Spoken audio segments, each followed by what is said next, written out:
So, good afternoon, everybody. Sorry we're a couple seconds late here. Welcome to episode 8 of the Renegade podcast. Probably my most eagerly anticipated episode to date, only because we're celebrating the Women of Renegade, but in kind of in conjunction with International Women's Day, which is almost upon us. One of one of my coworkers thought it would be a really good idea and reminded me of it, and I couldn't be happier to introduce some of the women of Renegade that we've got here on the podcast today. My normal talky self is going to be a little bit more quiet. I'm going to give my guest host, Caitlin Hill, here the spotlight today. To talk about quite a few different things, to be honest with you. She sent some really great articles to me.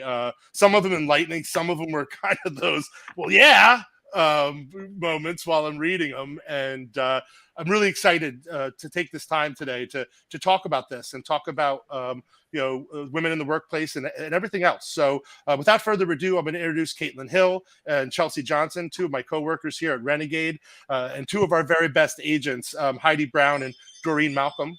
Thank all four of you for being here today.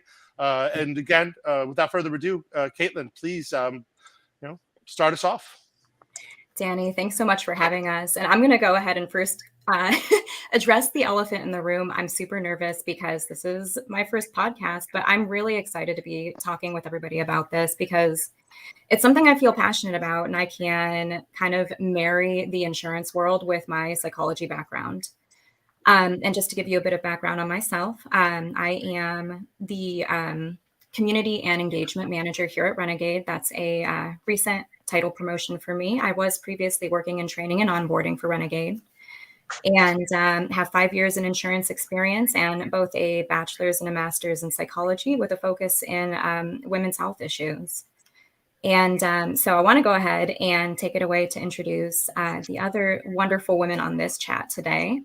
So first, we've got Chelsea Johnson, who's an agent success manager. And we also have Heidi Brown and Doreen Malcolm, who are agents here with Renegade. Welcome, ladies. Thanks again for joining us. Yeah. Absolutely. Chelsea, do you want to give an intro for yourself? Yeah, of course. Hi, guys. I am Chelsea Johnson. I started out with Renegade as an agent trainer. And from there, I actually moved into an agent success executive role. And recently, I've moved up to an agent success manager role. I've been in insurance for 4 years. I've done a lot of things in those last 4 years. Renegade, though, has completely changed my entire career. And I appreciate how respectful they are to women and how our voices are heard within the company. Absolutely. I mean, we wouldn't even be having this podcast or this discussion without that support. So for sure. Right. And Doreen, do you want to introduce yourself too? Sure. Good morning, everyone. Thank you so much for having me. My name is Doreen Malcolm. I've been with Renegade for, I think, since October. I've been in the insurance industry for about 30 years, so I always say I'm a fossil in the industry. I've worked for non-standard. Seasoned vet, Doreen. Seasoned vet, not a fossil. Okay, I'll take that. I've done non-standard, I've done standard, I've worked for an insurance company. And so it was time that, after 6 years of having my 220, it was like, okay, it's time to take that leap of faith. And I leaped into the right arms because Renegade has been amazing. Because as you see, I'm not in my home office. I'm actually remote because it gives me the opportunity to do that as well. Because right now I'm with a foundation getting my certification. I'm becoming a certified community mental health worker and a peer specialist. So that way, in serving the community for insurance, I can also serve the community for linkage for different things that they may need. So that's a passion of mine with the nonprofit that I have. So an actual fiduciary you are. It's amazing. Yes. I have 5,000 hats that I wear, but I love it. I love it. So this subject this morning, when Ms. Caitlin invited me on, I'm very passionate about it because I'm in for empowerment, for not just women, but just for, harmony and peace in the workplace across the board. So this is amazing. I'm excited about today. We're excited to So have you. excited Thank that you. you're here. Sorry. No, not at all. And Heidi, go ahead and introduce yourself too. Hi, my name is Heidi Brown. I'm an agency owner. We've been with Renegade. I have a business partner. Our actual business name is All Coverage Insurance Solutions. Christine Fiegel and I have been with Renegade for almost a year. I've been in the insurance industry for 27 years. So fellow fossil over here, Doreen. High five. Yeah. So I've been in the insurance industry for, like I said, quite a long time, working for other agencies and other companies. But Christine and I just took a leap of faith this past year with a lot of support from our loved ones, and we branched out on our own and started our own agency. And we're doing amazing. We feel very blessed by our situation. We've been doing very well. We're in the top 20 producing agents just about every month with Renegade. So that's been wonderful. I'm a mom. I'm a grandma. I've been in the healthcare field as well. During the time I was in the insurance, I was also in healthcare.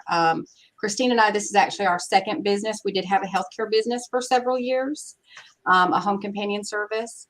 So we've had some experience running our own business before. This is different. Each industry is different, but it seems to be the one that's working for us the best, and we're really happy.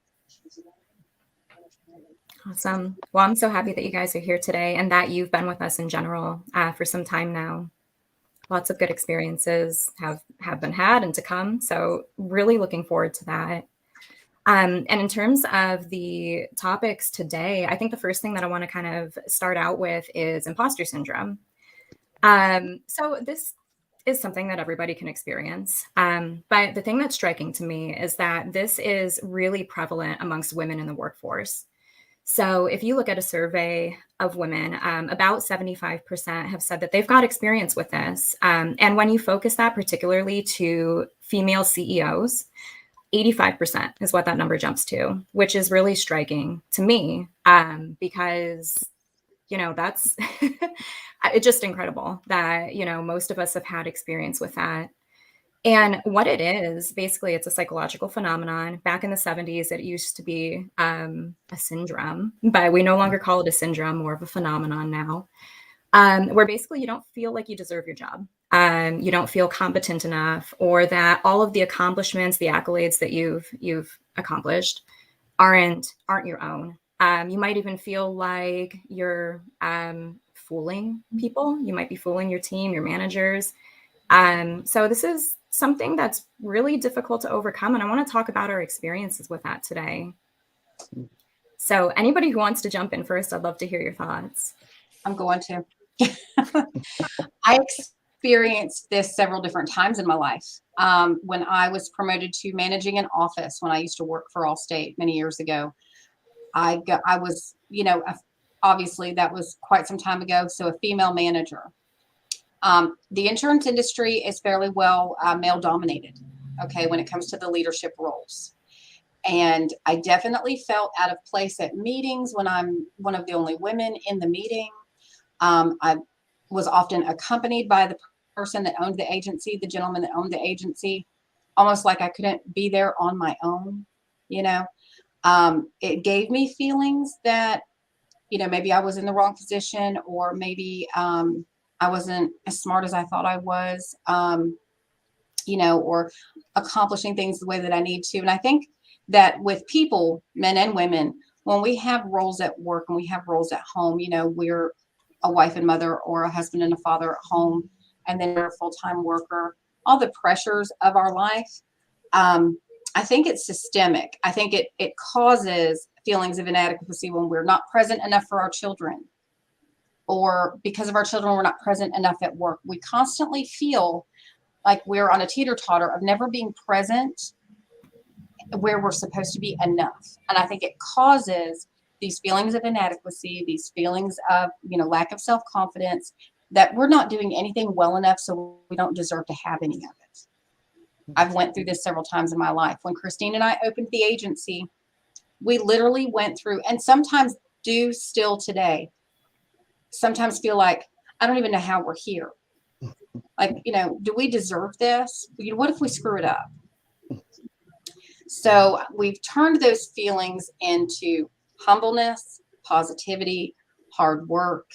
The flexibility that Renegade allows us helps a lot. We do have a storefront office, but we don't have to be here on the days that we can't be. We can still function and run our business from other locations. And so that's been an amazing thing, a big step I think that Renegade took in our current world to make sure that people are treated as people. We have the flexibility. We can be mom and grandma. My grandson is at the office today. He's 10 months old. He's in his crib taking a nap right now. So the flexibility that we have as independent business owners, it's just that sometimes, and I do see that it's dominant in women right now. And I do agree with that. I not only read it from, the article standpoint, but also just other women I know, other professional women I know.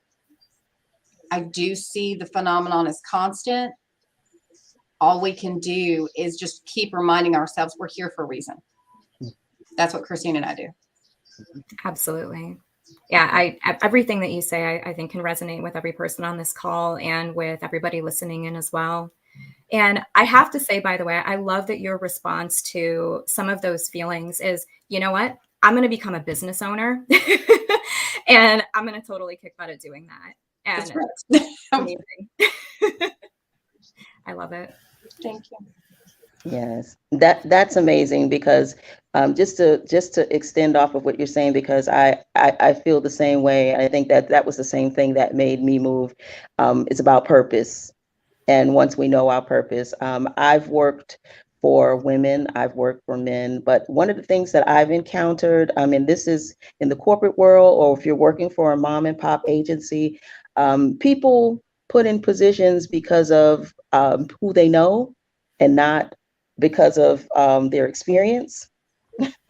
So when you talk about humility, so take it for instance, the last company that I worked for was an insurance company, and here it is. I have a lot of years of experience, as well as, I have a 220, and I have a director that may have a 440. And it's not about being higher or lower. It's about, because a leader knows that you're going to hire your weakness because you need to delegate and those things. But the glass, what you call the glass ceiling in insurance as well. It's like you can't go any further, because right now I'm in school for my PhD and I'm sitting doing customer service, and I want to try to get into an area of corporate training, but you won't allow me in that area for whatever reason or for whatever stigma you may have. But what do I do? So that was the next best thing. It's like, okay, it's like now or never. I already, and even with the agency, with the flexibility and all of that, my thing for the agency is to take it back to the first love. I've been doing it since the 90s, when you're counter to counter and you're dealing with people and you're dealing with families. The people when they come in, when they have a baby, what's going on in their family, building relationships. Because one of the things I found in the industry now, it's about numbers. So it's like, I want to go back to educating people. Even if I don't write your business, I want to educate you. So you'll think about me, or you'll tell your neighbor about me, So it was a twofold for me. It's like, you're trying to do your best and you're trying to do the best for the company. But what do you do when you have people in place that really don't know the business, but yet because of their own hangups, you can't move forward? And they won't allow you to help them. So that's where I got to the place where it's like, okay, it's time to do my own, because I want excellence, I want longevity, and I want to make sure that I'm serving the people, because these are people in the community that I have to see. So what do I do?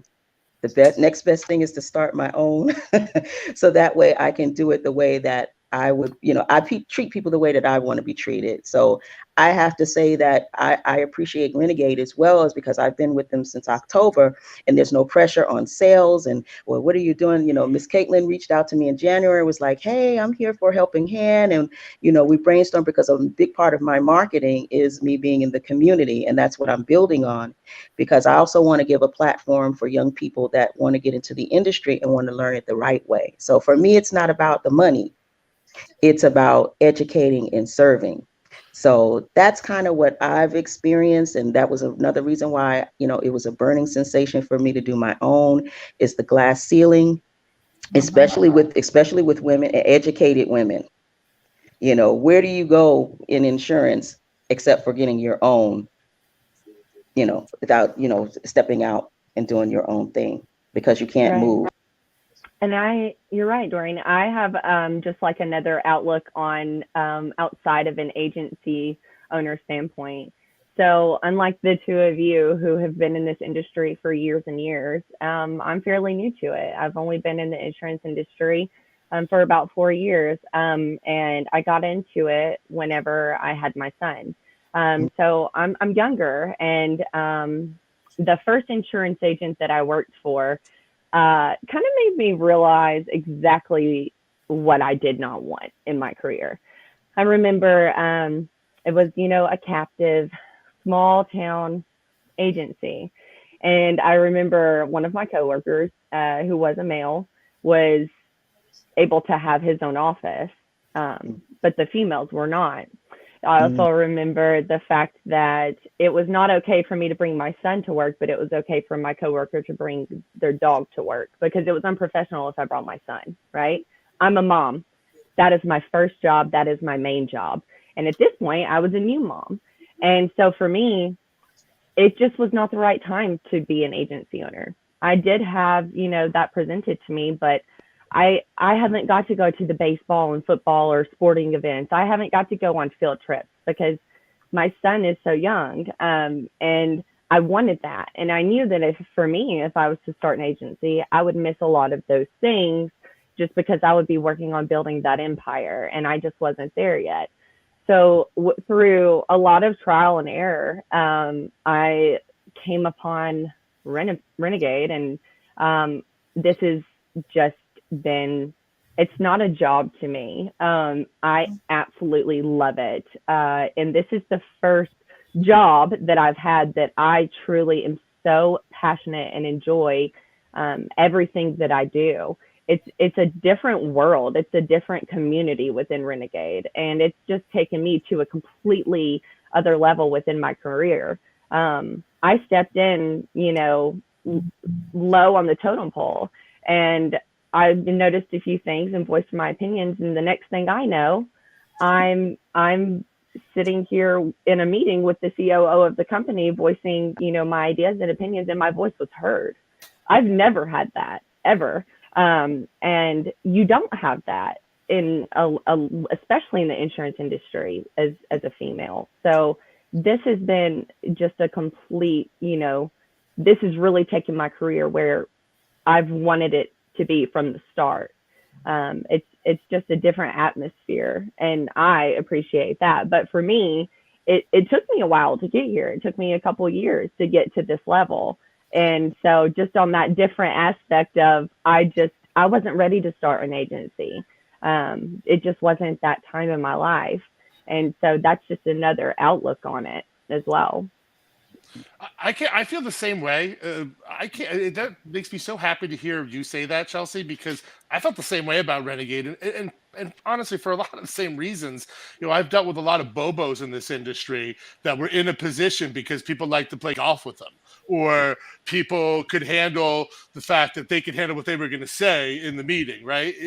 And it's annoying because they don't make good decisions. They don't put in good work, and we are not that company. I mean, everybody has a voice and an opportunity to kind of affect change in this company, impact like the immediate. And it's, what a breath of fresh air. I'm so happy to hear you say that. I really feel the same way about this organization. It's awesome. So amazing. Yeah, it is. And one thing that I want to add into is, even before I ever even got into insurance, have you ever heard of a company saying, do you need a mental health day? If you need a mental health day, take it.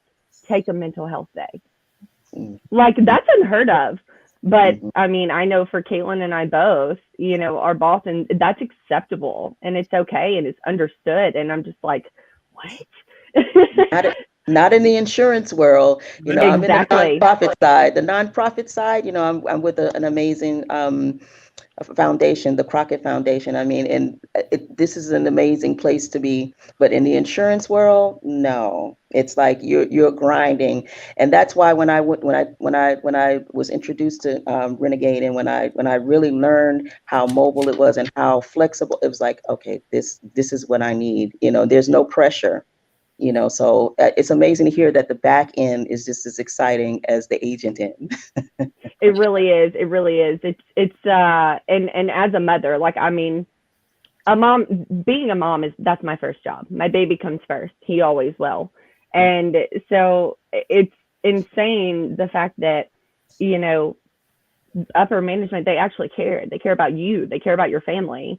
Is, you know, asking if my child's okay, you know, whenever he's been sick, if I needed to take him to the doctor, nothing was said about it. It was okay. They, you know, push you to make sure that you and your family are taken care of. I mean, so, I mean, just in full circle, I've just never experienced being a part of a company family like this.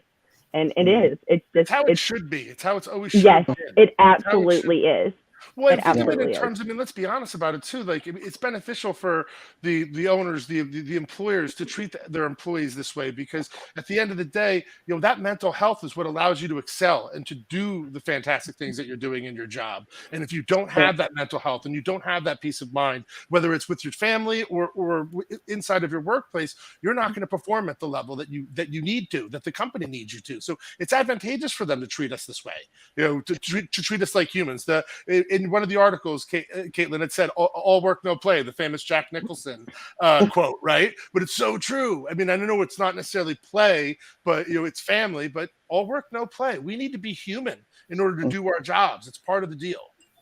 Right. Absolutely. This is a part of a bigger culture problem in America and elsewhere, is that people aren't taking the time to recognize equality and mental health and the needs of every single person on their team.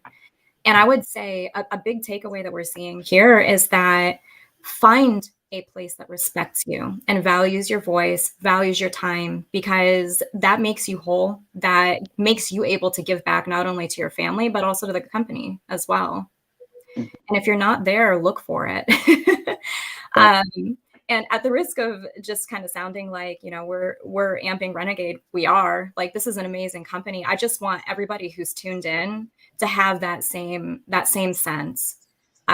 Because like I said, it's a culture problem. And so companies might be slow to address the culture problem, but what you can do as somebody, you know, on this podcast or somebody who's listening in is find a place that values and respects you. The Great Resignation, right? It's something that's being talked about a lot right now. People starting to wake up to this. And if you're not happy, go find something that's going to make you happy. Mm-hmm. You I deserve saw it. something on social media that said, you know, the day after you die, the job is going to replace you. Yeah. You know, Mm-hmm. so we really need to think about that, because what we're giving to, you know, our careers, our businesses, what are we giving to ourselves, our life, our family? Which one's more important? I mean, obviously, working is a necessary tool to live our life with, but are we living our life fully, or are we living or is our life living us? Absolutely. Yeah. That's right. Balance is always important. It's always important. I've learned now that, you know, you have to stop and you have to have self-care is very important. And this journey that I'm doing now with the mental health, working, it's like, I'm like, wait a minute, I thought I had it all together. But there's some things that suppress, there's some things, and things start resurfacing. And so sometimes, and with the pandemic, that was time for, you know, to take a time to stop and just take a step back and reflect and be like, okay, let me regroup. And that was such a got you into blessing. mental health? Is that what was it? COVID and all the strife that you saw people in? Is that what drove you into this PhD track and mental health? Well, I've been in ministry for over 13 years. I've had, well, a little bit Natural more than that. I transition. mean, right. So I've had my nonprofit where we, you know, mentor young adults, but this is now like an expansion because I wanted to get more into the area of serving the community. But I went back for the PhD for organizational leadership. during the pandemic because I wanted to keep my mind occupied. So that is self-care for me. People think it's crazy, but I enjoy it. I love research and different things like that. And it just opens up so many different resources. They say, if you want to hide something from people, put it in a book, because some people don't like to read. But I love researching. And I love being a bridge and sharing. So that's another thing. But and I'm 2 years in, but because there's other things that I want to do. I want to start an academy under my nonprofit. So all of this ties in to it all brings it all together. So Knowledge is the key. That's it. It's power too. It is. Absolutely. I wanted to go back to where Doreen was talking about the glass ceiling and share another little experience that I had when I was much younger. I worked for a bank at 18 years old.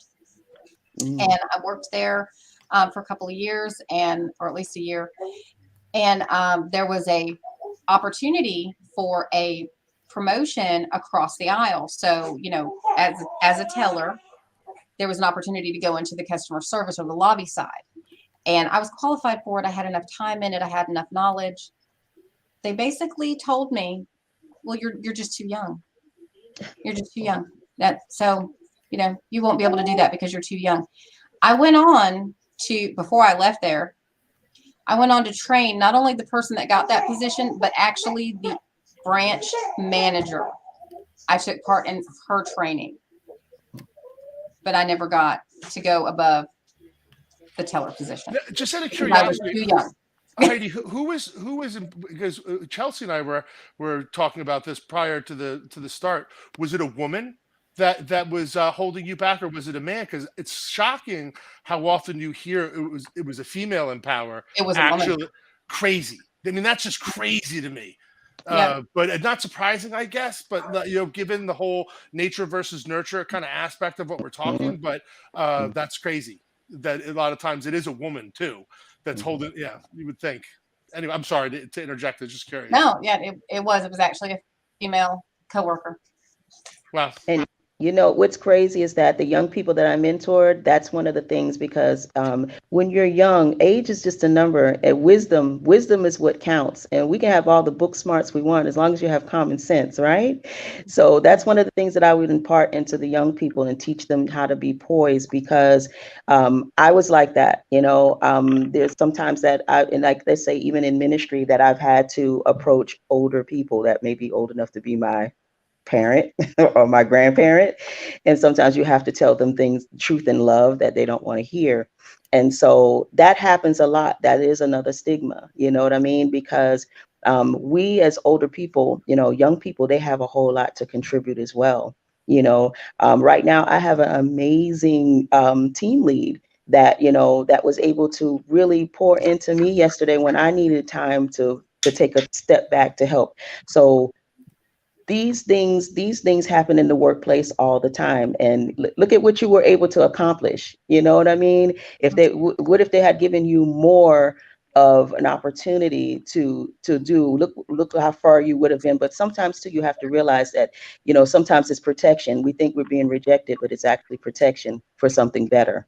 So you can always look back and say, look at where you're at now. And it's not to gloat, but it's like, you know what? That was just a part of my journey to make me stronger for where I am now. But I love that. I've got, unfortunately, many of those experiences too in my past. Without naming company names, there's a company that I used to manage, a massive retailer. And they brought in a new assistant manager, and male, I should say. And I trained him. The ins and out of that job, how to do it, put in hours of my time. And then when it came time for promotions and opportunities to open other stores in other states and other countries, who did they ask? They asked him. And it just lots of these experiences that I know that we can all relate to. And it's really a shame. But I am, to what you mentioned, Doreen, grateful that it happened, because what did I do? I left. And I made a few other pit stops along the way, and then I found Renegade, and here I feel valued, respected, and I feel like I'm actually not only accomplishing something for the company, but for myself. Definitely. And just also, Caitlin, think about it. You ever heard of the butterfly effect? Because if that hadn't happened, I wouldn't have been blessed with you, because you were my enrollment agent. And, and just by us associating, I wouldn't be here to be able to share today. So everything happens for a reason. Absolutely. I love that. Mhm. Now, another topic that I want to touch on is the phenomenon of girl boss. Hashtag girl or you might have heard boss babe or some other Who words hates I this can't phrase? say. Raise your hand. Who hates this phrase? Well, you want to know why you hate it? I got to throw a stat out here: 5,491,625 pictures tagged with the hashtag "girl boss." They are referring to it as a cutesy girl power phrase now. I pulled that out of your article. I'm not making this up on my own as we go here. I was pulled out of your article, but Jesus, when I saw that, 5,491,000. So I was just throwing that out there. And so for anybody listening in, I realize that some people might have a difference of opinion, and you just so happen to be in front of us who we're all in agreement on this. We don't love the term. It does come from some really good psychological linguistic research about gendered language. This is a huge culture problem as well. So in America and elsewhere, we're really bad about gendering language. And there's an interesting bit of research that shows that the more powerful a woman is, the higher her role in a company, the less likable she's perceived to be, even though she's probably very likable, right? And so the answer to that, this phenomenon kind of came about in 2016 when a woman who's actually very well known coined the term. Netflix went on to make a documentary about her, even though this is kind of like a hindrance to our progress in kind of eliminating gendered language. But the reason that we suspect that this term came about is because it's an answer to women being perceived as unlikable. So if I just put the term girl in front of it, like Danny said, it's cutesy. It lessens the blow of the fact that this woman is powerful. She's a CEO. She's like her own boss, So then we coined the term girl boss as a response. Right. And there was a bunch of terms that they had in there too that I really appreciated.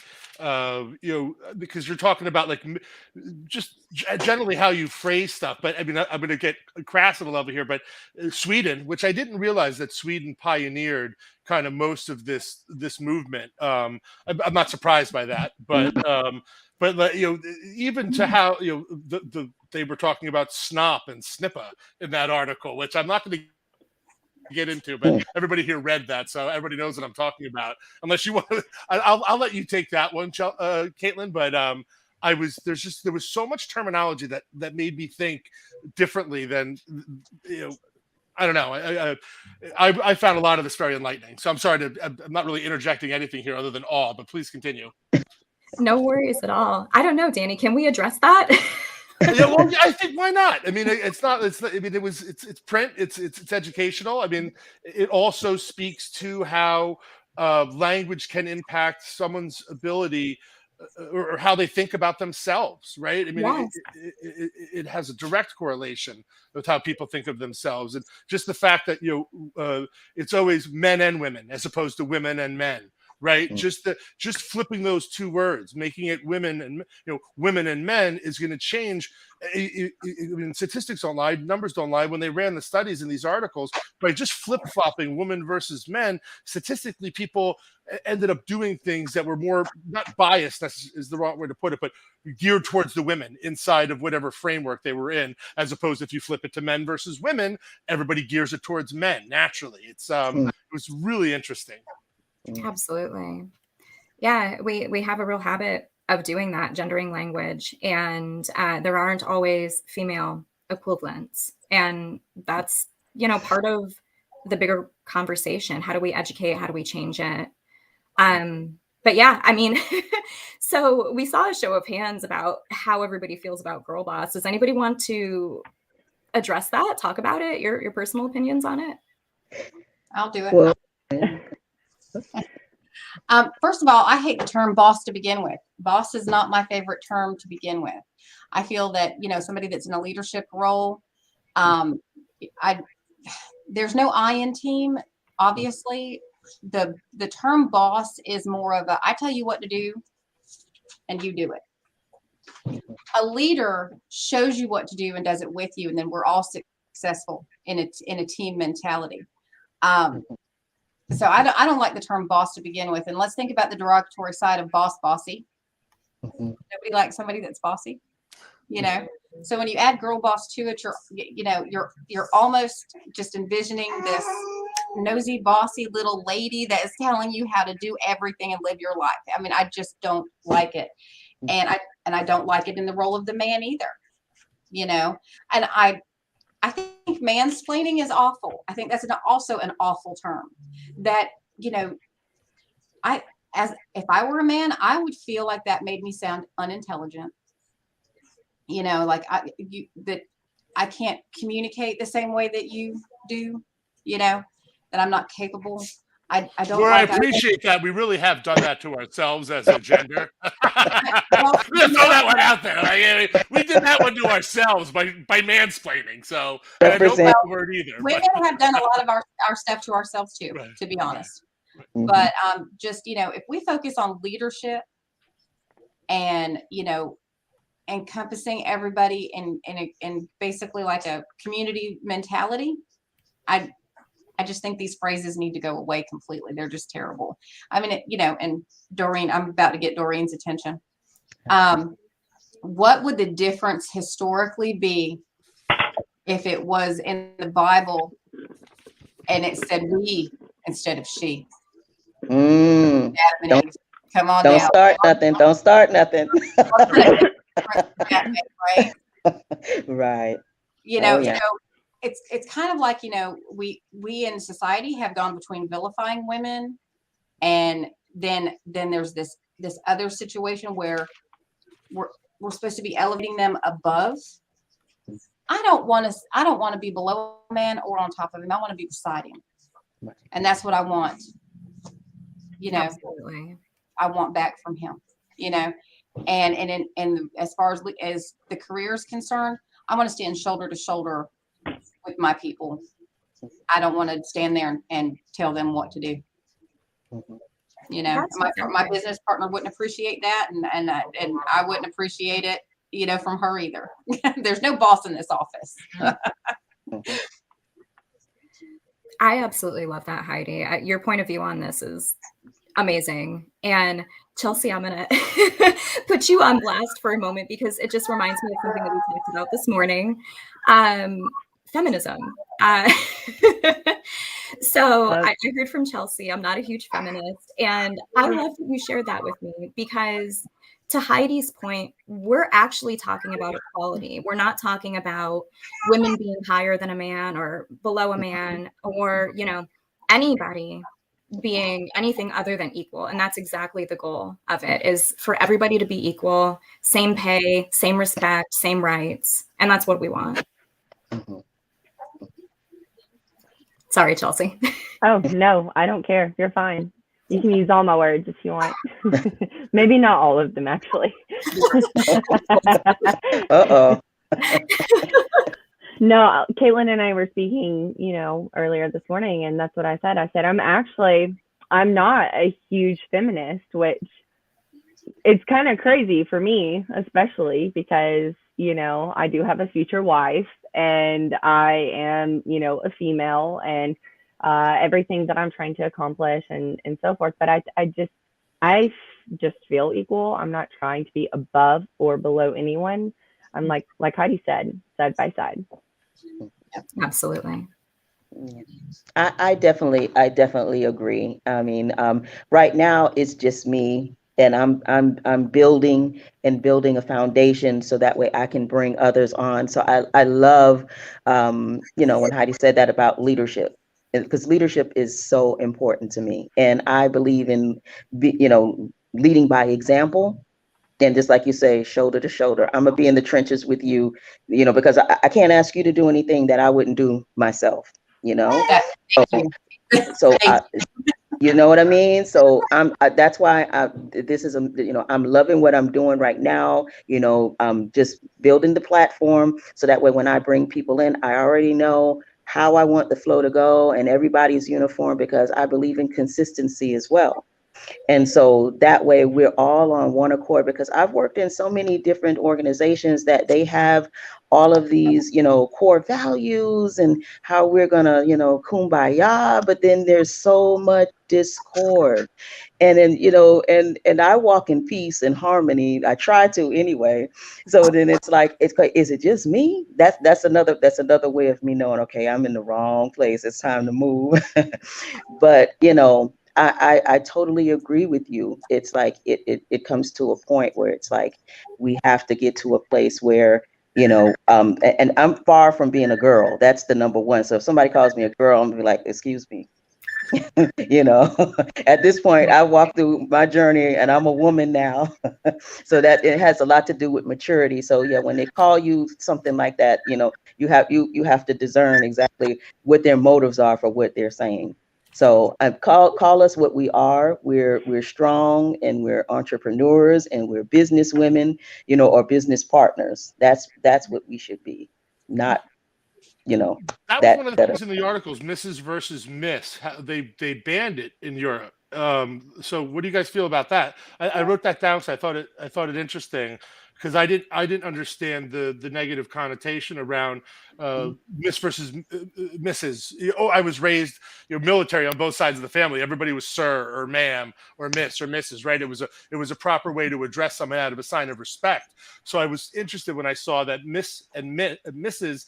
and Miss were banned actually from the workplace in a lot of places in Europe and Sweden and otherwise. So I didn't know if you guys saw that, but I thought that was really interesting. Actually, part of these articles. Just speculation, but I might guess that they have banned it because, when you go from Miss to Mrs., you're taking a title change in marriage. And traditionally, in the past, marriage was a family giving their daughter away to the new husband, and it was a right of ownership, not a choice that we make, but rather, transferring ownership from the father to the new husband. And so gendering that language or changing that title to Mrs., I could see how, if that is where that comes from, that might be why they've done that. Interesting. Very interesting. I thought it was anyway. Oh, definitely. That is very interesting. And Caitlin, that like the take that you just took on that was the complete opposite of what went through my head. But I do think that makes more sense. Can't get it. It's on my page. What was that? That's what I told you. Oh, I'm sorry, you guys. Sorry. That's okay. You're fine. We're not surprised you're busy after everything you've told us about yourself. No, one of my coworkers was like, why didn't you send No, one of my coworkers was like, why didn't you send me the link? I'm like, it's on my Facebook page. I thought I muted myself. I'm sorry. I'm trying to give us publicity. Y'all marketing at the same time. We'll take it. Sorry. You're totally fine, Miss Doreen. Chelsea, what was your take on it? Because I'm just guessing here.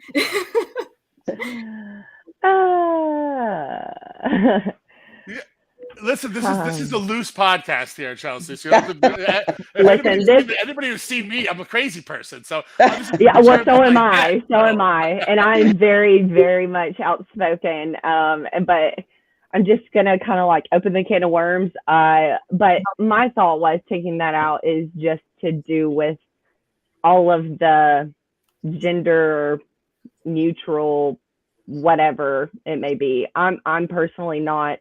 I don't follow much of that, but I know it's becoming more and more popular. So that was just my initial thought as soon as that was said. But I do think, Caitlin, your thought in my mind makes more sense. They could both be, though, because like you said, there's a huge push for that, especially over the last few years. So kind of using more neutral language also makes sense to me.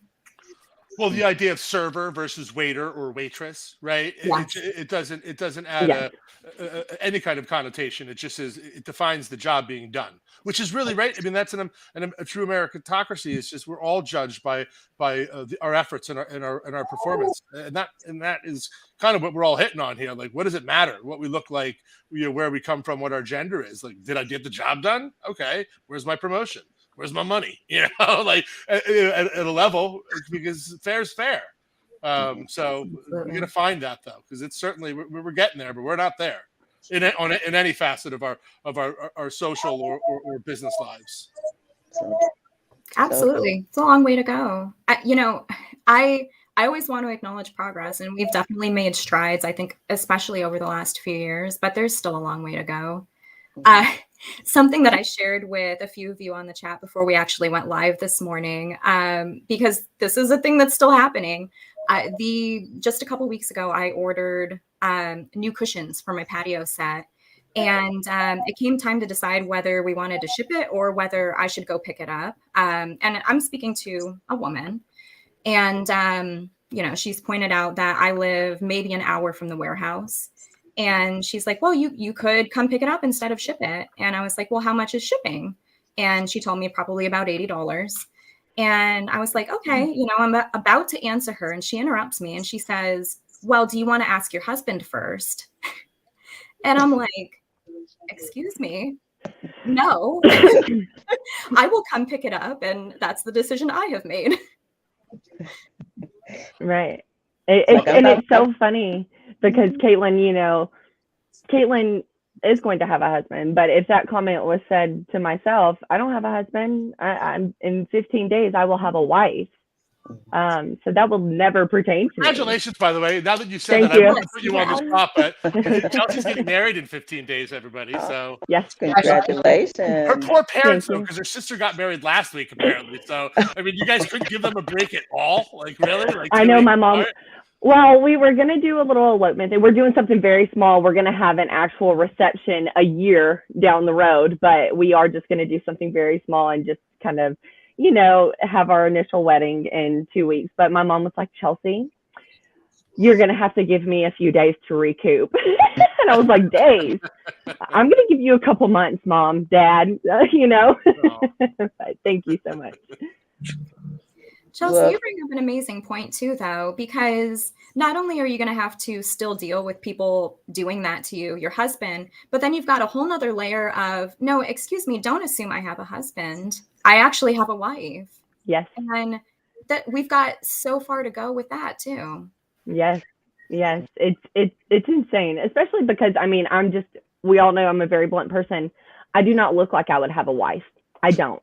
You would never meet me or look at me and think that. And so that's something that I came across multiple times, actually. And even, to even go a little further, Tiana, I'm very girly. Tiana is not girly. But even within that, who's taking whose last name, right? Like if you looked at Tiana and I, just before ever speaking to us, you would assume, oh, well, I would be taking Tiana's last name. No, she's taking my last name. I'm very attached to mine. She's not as attached to hers. And so I think it's just, we've grown up with, different generations where it's constantly assuming. And you're kind of word vomit before you actually know who or what type of person you're speaking to. Absolutely. Maybe it's a matter of people just need to mind their own business.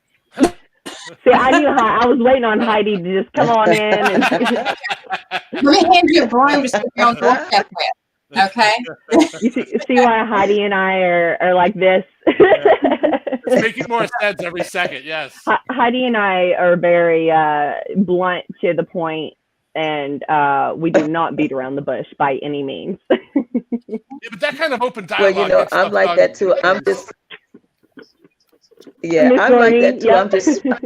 I'm just sweet with a sting. That's it. I just say what I have to say, but I say it in love, and then after a couple of minutes, it's like out. wait a minute, but you know what it is too, Caitlin? It's that people have taken the humanity out of interaction. Like if everything is just like, it's so cookie cutter and everything is so quick and fast. It's like, take time to know me, take the time out to, converse with me, have effective communication, and then you'll have a better understanding what I need. The last conversation that you had is not going to be the same conversation you're going to have with me. You know what I mean? And so that's what happens too. They just assume, and we know what they say about assume. I'm not going to say it, but so We know. but Yes. so I Absolutely. think that's what it is. So and it's really sad, and like you say, there's ways to go, but I think that even doing this and having a platform like this, it's a start, and it's amazing, and we're talking about it, because sometimes people don't talk about it, they just keep it moving. But I think that, and I'm sure that there are a lot of people that have, like you said, they have their own opinion, but there are a lot of people that do feel the same way, and at least this is opening up the conversation about it. Yeah, and it's just a matter of, I'm not trying to shove my personal sovereignty and my personal lifestyle down anybody else's throat. Don't Mhm. want the same thing to happen to me either. Mhm. A lot of people, the phrase state sovereignty, most people know what that means as the independence of each state in our country, right? We have personal sovereignty. That's a big deal, and it's violated on a regular basis just out of ignorant, like you said, word bombing conversations. Just, Mhm. mind your business. Yep. Simplicity is 100%. beautiful. Just Very keep it simple. Keep Well, it stupid. But I know I said nature, nurture a bunch of times. It's nurture, and if the fact that we're having this dialogue, like you said, it's progress in and of itself, because this is a nurture situation. People aren't born evil. People aren't born with these preconceived notions. They're taught them. They're raised into them, right? So if we have this conversation and more people keep hearing it, it is going to affect change, right? So everybody needs a forum to speak. So I love this. I'm loving it and learning stuff. Well, my boyfriend, it sounds like I'm in high school when I say my boyfriend. One of the things that he says all the time is, do the next right thing. Let's just focus on doing the next right thing. What is that today? What is that right now? If everybody would look at it like that, we would have so much less problem. What's the next right thing to do? Sometimes it's common sense, and it's not being judgmental, being, learning to be humble. There's a lot of things that go into that, but that's one of the things that we all need to learn in this world, is just do the next right thing. Focus on that. If you're focusing on that, you're not focusing on me so much.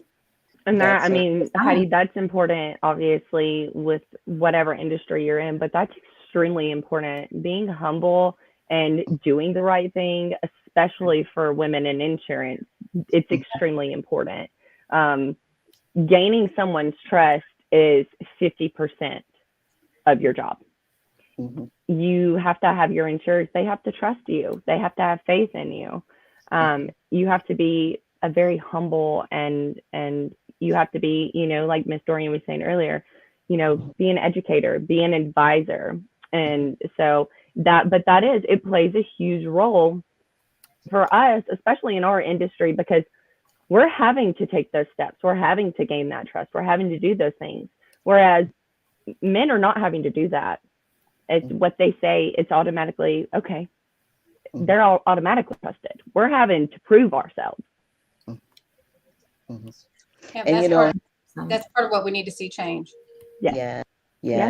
Absolutely. And that's one of the things that, and one of the things that, I definitely want to sow a seed into all of us. Like one of the things that my husband, he had to help me with, we all have to have a circle of wisdom. We have to have someone. I know if you've worked in insurance offices in the middle of the day and it get heated, I'm on the phone like, okay, you got to tell me what I got to do. You better tell me what I got to do before I do something bad, But I thank God I haven't had one of those days in a long time. But he would always tell me, he says, you got to remember, you're a peacemaker. And he's like, and everybody they're not you. Because I couldn't understand, like, I wouldn't treat people the way that sometimes people would treat me. And he's like, but you can't allow them to change you either. So you have to continue to be who you are, and you have to know who you are and your purpose for what you're doing it, and let others figure out who you are. You don't make them you don't have to make them figure out who you are, because you'll always be trying to prove yourself. Let them figure it out. You know what I mean? Or just like Caitlin said, or I'll be gone, and that's your loss, and then you'll know later when the work that I was doing is not getting done. Absolutely. Mm. So you don't scream, is what you're saying, like I do, Doreen. Because well, you know what? Listen. There was a time that I used to make. I used to create compound cuss words. Okay, I've been delivered from that. Thank goodness. And I used to be easily offended, but all of that, when you get to a certain place in your journey, it's just like, okay, just, like my team lead told me, just be water. Like Bruce Lee said, be water. And that's where I am. It's like, I've just experienced so much in life. And it's like, when I see certain things coming, it's the same test that I've had before. It's like, okay, I see you and I know what you are. You're just coming in a different package. Nope, not going there. I'm not taking that test again. We have our tests where we'll know what was up, what we've studied, so we can pass those tests. But the pop quizzes, those are the ones that get you when someone says something out the box and you're like, where did that come from? Do I curse them out, or do I just take the high road and walk away? Those type of things. So I've learned to pass my pop quizzes. So if you I need to spend time. I need time with you, because I'm still yelling at the people in the grocery store line who are giving the person at the register a hard time. I'm like, why are you doing this? We're all losing now. Why are you doing this? I'm in the grocery store line yelling at people. So yes, we need some one-on-one time. We need one-on-one time. Woosah with Doreen. That'll be our next episode. But seriously, very funny. I think it just don't come out. So we're still on the same page. Don't feel bad. Well, Caitlin, I can't believe that was an hour already. We've got 4 minutes left. I don't know how you want to wrap it up, but we're getting ready to do that. You guys have been awesome. Well, thank you. Yeah, I really appreciate you having us all. This has been a ton of fun. And I, like I said at the beginning of the call, the elephant in the room, I was pretty nervous. And we've just all kind of addressed exactly the things that we wanted to. I want to ask, Chelsea, Doreen, Heidi, do you guys have any final thoughts or comments that you want to make with our last few minutes? I'll go first. I was pretty impressed to hear about all the continuing education that Doreen was talking about back in school. All of us, Caitlin. I also went back and I'm pursuing my bachelor's degree in information technology. Awesome. And I did take a little bit of a break from it to, start this business. But one of the things with the imposter syndrome, back to that for just a second, is I get back in school. I feel like I'm so far behind. I have no business being here. I can't handle it. I'm going to fail, So that is to hear just about everybody that we were talking to today has had some form of continuing education or seeking more education. And it's a big deal. Just keep doing it. I mean, it's something that I'm not going to give up on. I don't care if I'm 65 years old and I'm still doing my continuing education because I want it for me and I want it for what it can do for those around me. And sometimes it's just a matter of what you can inspire in other people because of your own story. So I was impressed by the returns to college that I heard throughout all this. It's great. Yeah, and Heidi, I want to take a second, not only first of all to congratulate you for going back, but both for you and for anybody listening in, a really good tip when you're experiencing that, can I do this? Like, why am I doing this? Challenge yourself. Why not? Why can't I? Why am I saying this to myself? Why am I not being kind to myself right now? And just look back at all the things you've already accomplished. That's evidence enough that you can do it. And you'll definitely get there. Yeah. I'd just like to say, Heidi, with that, I commend you and everyone that's going back, because I was afraid too. I was very intimidated. But when I went back, I'm glad that I did. It's about your mindset and your perception of why you're doing it. Like I said, for me, it's self-care now because I enjoy doing it. My husband is biting his nails. I love that, Doreen. Yes, Because I'm down to, I have to turn it in on a Sunday evening at 11:59, and I'm like 11:58. But listen, and I'm here if you ever need to reach out and need a cheerleader or need an accountability partner, I'm volunteering. So that's what I want to leave with you. Thank you. I love that. That's awesome. Kudos to you guys. My uncle is a professor at the university in Middle Tennessee, MTSU, and he actually sent me a link last night about a continuing education. I have less than a year left for my bachelor's, and I'm not gonna lie, I was like, I have no interest in this. I am well on my way, but now after sitting here today and hearing the two of you, I'm reconsidering. I'm absolutely reconsidering. But I think that's what it is, the scared of failure, you know. Mhm. But you guys kind of talked me into it. I appreciate that. I'm here for you too. Anything Thank you you, need, we in this together. Absolutely. Well, with that, then thank you all, ladies. I can't thank you all enough. Amazing from all of you. I hope everybody enjoyed it, and I hope you join us March the 17th, 2 weeks from now. It's actually going to be a focus on IT. We'll have a couple guests, but ladies, thank you so much. Hope to see you all soon. Thank you. Thank you for Thank having you. me. Take care. Bye. Bye. Bye.